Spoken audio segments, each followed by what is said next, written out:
जय शिव शंकर मित्रों, कैसे हैं आप सब। उम्मीद करता हूं आप सब मजे में होंगे। मेरे मकर राशि वाले भाई बहनों, आज मैं आप लोगों के लिए एक बहुत ही शानदार राशि परिवर्तन की सूचना लेकर के उपस्थित हूं। और ये एक बहुत ही महत्वपूर्ण ग्रह जो कि अपना बड़ा ही विशाल प्रभाव रखते हैं, अपना प्रभुत्व रखते हैं सभी नवग्रहों में। देवगुरु बृहस्पति के सॉरी, राशि परिवर्तन नहीं, एक प्रकार से इनकी गोचर में बदलाव को लेकर के मैं ये वीडियो लेकर के आया हुआ हूँ। अब गोचर में क्या बदलाव होने जा रहा है सभी जानते हैं, और अब तक आप लोगों ने कई जगह देख भी लिया होगा कि गुरु अभी तक वक्री चल रहे थे, अब मार्गी होने जा रहे हैं। तो मार्गी होने से आपके बंद किस्मत के ताले भी खुलने जा रहे हैं मित्रों, ये मैं आपको बता दूं।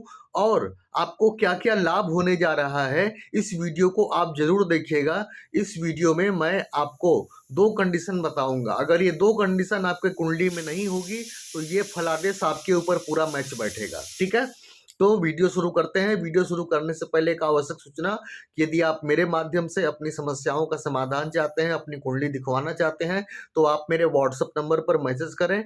मेरा व्हाट्सएप नंबर है 8540096730। ये नंबर मैं डिस्क्रिप्शन बॉक्स में भी दे दूंगा। तो मित्रों, गुरु कौन होते हैं? गुरु ज्ञान, धन, विवाह, संतान, इन सबके कारक होते हैं। सच पूछिए तो किसी का भी अगर वैवाहिक जीवन या गृहस्थ जीवन देखना हो तो सबसे पहले कुंडली में गुरु और शुक्र की स्थिति को ध्यान से देखा जाता है, तो पता चल जाता है उस व्यक्ति के गृहस्थ और शादीशुदा जीवन के बारे में। तो मित्रों, ये देवगुरु बृहस्पति, अब देखिए यहाँ पर कंडीशन क्या थी कि देखिए पंचम भाव में अभी आपके चल रहे हैं देवगुरु बृहस्पति। पंचम भाव धर्म त्रिकोण कहलाता है, और धर्म त्रिकोण भाव में बैठा हुआ शुभ ग्रह, अगर ऐसे तो सिद्धांत ये है कि पाप ग्रह वक्री होता है तो और पापी हो जाता है, और शुभ ग्रह वक्री होता है तो और शुभ हो जाता है। लेकिन यहाँ उल्टा हुआ, धर्म त्रिकोण यानी पंचम भाव में बैठा हुआ अगर कोई शुभ ग्रह वक्री हो जाए तो वो नुकसान देने लगता है। ऊपर से देवगुरु बृहस्पति आपके कुंडली में 12वें और तीसरे के स्वामी बनते हैं। तो 9 अक्टूबर से जब देवगुरु बृहस्पति वक्री हुए थे, उसके बाद से लेकर के आपका जो पुरुषार्थ है, आपके मेहनत का फल आपको पूर्ण रूप से नहीं मिल पा रहा था। और चूंकि 12वें घर के जो कि खर्च का घर है, एक्सपेंसेस का घर है, तो आपका खर्च भी खूब ज़्यादा हो रहा था। तो मित्रों, अब इन सब समस्याओं से छुटकारा तो मिलने ही वाला है। और दूसरी बात यहाँ पर क्या है कि अब यहाँ पर देवगुरु बृहस्पति जब मार्गी होंगे तो अब यहाँ पर आपकी कई व्यवस्थाएं जो बीच में बिगड़ गई थी, चूंकि बीच में मंगल भी नीच के चल रहे थे और देवगुरु बृहस्पति भी जो है कि वक्री चल रहे थे, तो अब जो है कि बहुत सारा सिलसिला आपका सुधरता हुआ दिखाई दे रहा है, बशर्ते आपकी कुंडली में गुरु वक्री या नीच के नहीं होने चाहिए। बस तब ये फलादेश आप पर सटीक बैठने वाला है। ठीक है, तो मैं अब फलादेश आपको बताना शुरू कर रहा हूँ मित्रों। पहली बात तो ये है कि गुरु के मार्गी होते ही आपके बंद किस्मत के कपाट खुलने वाले हैं। आपके लिए भाग्य का दरवाजा खुलने वाला है, भाग्य का आपको पूरा सपोर्ट मिलने वाला है। नौकरी को लेकर के जो भी परेशानियां आपको आ रही थी, वो उन सभी परेशानियों का हल निकलना शुरू होगा। आपको हर कदम पर गुरु कृपा, ईश्वरी कृपा का अनुभव होगा, क्योंकि गुरु ईश्वरी कृपा और गुरु कृपा के कारक होते हैं। और आप इस दौरान किसी धर्म गुरु से भी मिल सकते हैं, आपका जो है कि मिलन हो सकता है, आप उनके शिष्य बन सकते हैं। आपके कार्य व्यवसाय में उन्नति होगी, जो कि अभी मंद पड़ गई थी, वो उन्नति होना शुरू हो जाएगी। संतान के द्वारा आपको शिकायतें मिलती थी, संतान आपकी बात नहीं मानता था, आपको दुख होता था, लेकिन अब संतान का रवैया बदलेगा। दूसरी बात, आप संतान की नौकरी और शादी को लेकर के चिंतित थे, तो अब आप चिंता छोड़ दीजिए। इसी पीरियड में आपके संतान की शादी भी हो सकती है और नौकरी भी लग सकती है। तो संतान किससे आपको जो है कि खुशी मिलना एकदम तय है, इस जो क्योंकि पंचम भाव संतान का भी होता है, शिक्षा का भी होता है। ठीक है, संतान की नौकरी या विवाह तय हो सकता है। शेयर मार्केट और लॉटरी वालों को तो खूब धन लाभ होने वाला है, इसमें कोई दो राय नहीं है। लेकिन शेयर मार्केट और लॉटरी वाले पहले अपनी कुंडली को चेक कराकर तब जो है कि इसमें दांव लगाएं तो ज़्यादा बेहतर रहेगा।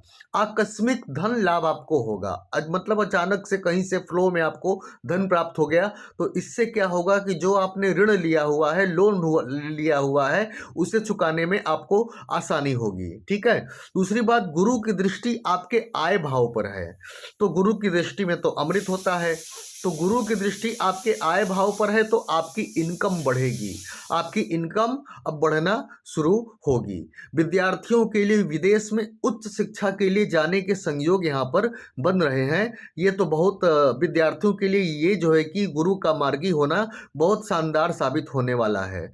लग्न पर भी गुरु की दृष्टि पड़ रही है, 9वीं दृष्टि पड़ रही है, तो इससे क्या होगा कि लग्न क्या होता है, आपका स्वास्थ्य होता है। आपका स्वास्थ्य धीरे धीरे सुधरना शुरू होगा। स्वास्थ्य में जो दिक्कतें पिछले कुछ महीनों में आपको आ रही थी वो सुधरना चालू होगा। खास तौर पर पेट से संबंधित, घुटनों के जोड़ों के दर्द से संबंधित इन समस्याओं का धीरे धीरे आपको निजात मिलना शुरू होगा। सही इलाज नहीं मिल पा रहा था तो आपको संयोग से अच्छे डॉक्टर भी मिलेंगे और अच्छा इलाज भी आपको मिलेगा। आपका अगर आप अविवाहित हैं तो इस दौरान आपका जो है कि विवाह भी हो सकता है, और आपको अगर संतान प्राप्ति नहीं हो रही थी तो इस दौरान आपको संतान कंसीव हो सकती है। घर में कोई मांगलिक कार्य होता हुआ दिख रहा है, ऐसा मुझे दिखाई दे रहा है। घर में कोई मांगलिक कार्य हो सकता है। जॉब में आप परिवर्तन करना चाह रहे थे, पहले जॉब से आप जो है कि परेशान थे, तो अगर जो मैंने दो कंडीशन बताया, अगर कुंडली में गुरु आपके वक्री हैं या नीच के हैं तब तो नहीं, लेकिन अगर ठीक है, बढ़िया स्थिति में है, तो आप अपना जॉब, आपको कोई नए जॉब का ऑफर इस बीच मिल सकता है और आप अपने पहले वाले जॉब को जो है कि स्विच करके नए जॉब को ले सकते हैं। या जो है कि आप अगर आप बेरोजगार बैठे हैं तो यहाँ पर आपको कोई न कोई नई जॉब आपको लग सकती है। ठीक है, तो यहाँ पर शत्रुओं को लेते हैं, तो शत्रुओं के कारण आपको पिछले कुछ दिनों से कुछ परेशानी आ रही थी, लेकिन आप जो है कि अब दांत अपने दबाकर बैठे हुए थे, खून के घूंट पीकर बैठे हुए थे, क्योंकि आप मकर राशि वालों का स्वभाव ही ऐसा होता है। ठीक है, तो अब यहाँ पर क्या होगा, मार्गी गुरु के प्रभाव से शत्रुओं से जो आपको नुकसान हो रहा था वो नुकसान होना अब बंद होगा। अब शत्रुओं की चाल यहाँ पर कमजोर पड़ेगी, तो आपको थोड़ा मानसिक शांति मिलेगी, चूंकि 7.5 तो है ही अभी। ठीक है, अभी तो 29 मार्च 2025 तक 7.5 है, भले ही 2 महीना है, या भले ही फिर 1 महीना मतलब बचे, या फिर भले ही लास्ट में जाके 15 दिन बचे, लेकिन 7.5 जब तक आप पर चढ़ी हुई है तब तक वो आपको मानसिक वेदना तो देती ही रहेगी, ये तो तय है। ये 7.5 का लक्षण है।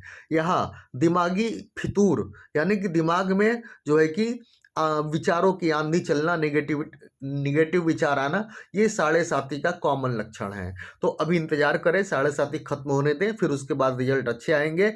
और आपने अगर कोई लोन लिया हुआ है तो वो आपका निपट जाएगा। तो मित्रों, इस प्रकार मार्गी गुरु आपके लिए बहुत ही सौभाग्यशाली साबित होने जा रहे हैं। यहाँ पर अब मैं अपने वाणी को विराम देने जा रहा हूँ। जाते जाते एक बार फिर से कह दूं कि यदि आप मेरे माध्यम से अपनी समस्याओं का समाधान चाहते हैं, अपनी कुंडली दिखवाना चाहते हैं, तो आप मेरे व्हाट्सअप नंबर पर मैसेज करें। मेरा व्हाट्सअप नंबर है 8540096730। ये नंबर मैं डिस्क्रिप्शन बॉक्स में भी दे दूंगा। तो चलता हूँ मित्रों, जय शिव शंकर।